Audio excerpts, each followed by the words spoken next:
now joined with head coach Todd Berry of Louisiana Monroe. If you have a question for Coach Berry, please press star 1 to get in the queue to ask questions at this time. Again, that's star 1 to get in the queue to ask questions.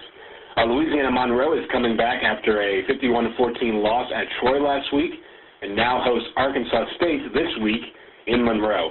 That game will kick off at 2 p.m. Central Time and will be televised by ESPN3.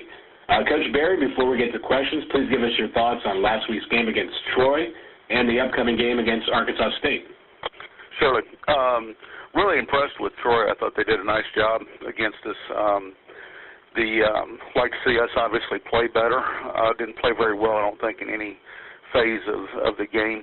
A little beat up right now. Lost, obviously, a few more kids in this last ball game, and we were already kind of beat up and kind of emotionally exhausted, and we're getting ready to play a team, this next week that is the kind of the class of the Sun Belt, in my opinion. And so got some huge challenges this week for us in relation to kind of continue to grow our guys up and try to find a way to get some guys back healthy, although I don't think it's probably going to happen this week.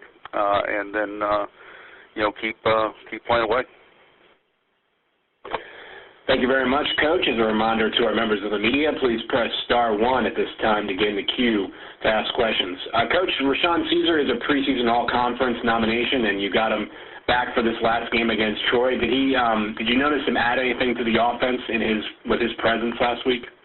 Well, yeah, I think he did. I think there was some confidence that was derived from it. Now, he's not full speed. It won't be full speed again this next week, and he got some repetitions, although they were limited. I think the bigger challenge for us was, in that ball game, and we've got 4 offensive linemen down right now, and which obviously you get a really dynamic player back, but then you lose a whole position group, and they were all tackles for us, and which is 3 tackles and 1 guard. And so we've got some challenges there now in relation to kind of sorting ourselves through that.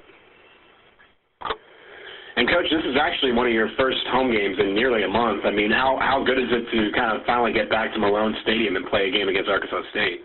Well, it'd be nice. The travel, obviously, over a period of time can kind of wear you out, and especially, I think, whenever you have a relatively young team that we're playing with right now, the friendly confines can kind of tend to help out just a little bit, plus just adding that kind of extra day of rest and practicing in your own, in your own stadium on Friday. And, Coach, kind of looking ahead a little bit, after the Arkansas State game, you traveled to San Marcos to face Texas State, which will be a Thursday night game on ESPNU. Does that affect your planning at all for this week and obviously following the Arkansas State game when you have such a quick turnaround on a Thursday night game? Well, we'll worry about that next week.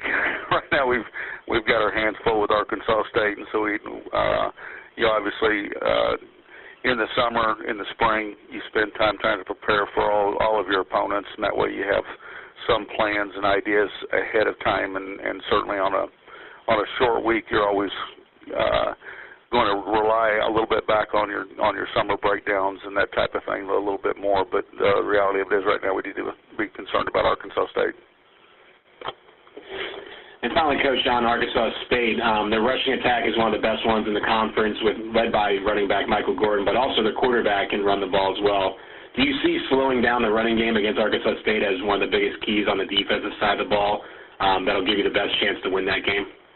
Well, I think anytime that you're playing an opponent, you're from a defensive perspective, you're always going to look at what do they want to do, and you're going to try to control that as best you can. I think that Freddie Knight, the quarterback, is really a dynamic player, and whenever he was out, it impacted them and pretty dramatically, and his reemergence obviously in their offense has allowed them to kind of get back to what they've done in the past, I think, a little bit more and change their offensive structure some. And it's difficult, obviously, when you have to deal with, the running backs, the quarterback.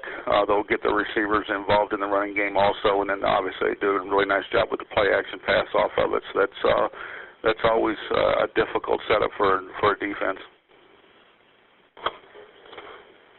All right, Coach, that's all the questions we have for today. We appreciate your time. Thank you.